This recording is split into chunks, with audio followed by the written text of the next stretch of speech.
High, আমি শ্যামা আর চলে এসেছি নতুন একটা মিনি ব্লগ নিয়ে। আজ আমি মামা বাড়ি এসেছিলাম আর বিকালবেলা সবাই মিলে বেরিয়ে পড়েছিলাম একটু ঘুরতে। এই দেখো, এটা আমাদের অজয় নদী। আমি যখনই এখানে আসি এখানে চলে আসি ঘুরতে, খুব ভালো লাগে। এই জায়গাটা আমার খুবই পছন্দের। আর এখানে পাশে একটা জায়গা আছে, এই দেখো, এটা খুব সুন্দর, অনেক ফুলের বাগান আছে, গাছ আছে, খুবই সুন্দর। এই যে মামনি, মামনি তখন থেকে বৌদি আর এঞ্জেলকে দেখে হাসছিল। ওরা ছবি তুলতেই ব্যস্ত।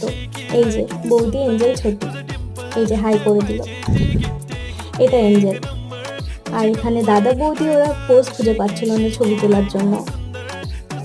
আর অন্যদিকে ভাই একা একাই ঘুরে বেড়াচ্ছিল। এই যে দেখো, ও একা একাই ঘুরছে। তখন থেকে আমি সোনুকে বলছিলাম একটা ছবি তোলার জন্য, কিন্তু ও ছবি তুলতে রাজিই নয়। শেষে এই একটা ভিডিও বানিয়েছে আমার সাথে। এই যে দেখো জায়গাটা কি সুন্দর, আর ওয়েদারটাও এত সুন্দর করে রেখেছে। এই যে সন্ধ্যে হয়ে এসেছে, এবার আমরা বাড়ি ফিরে যাই।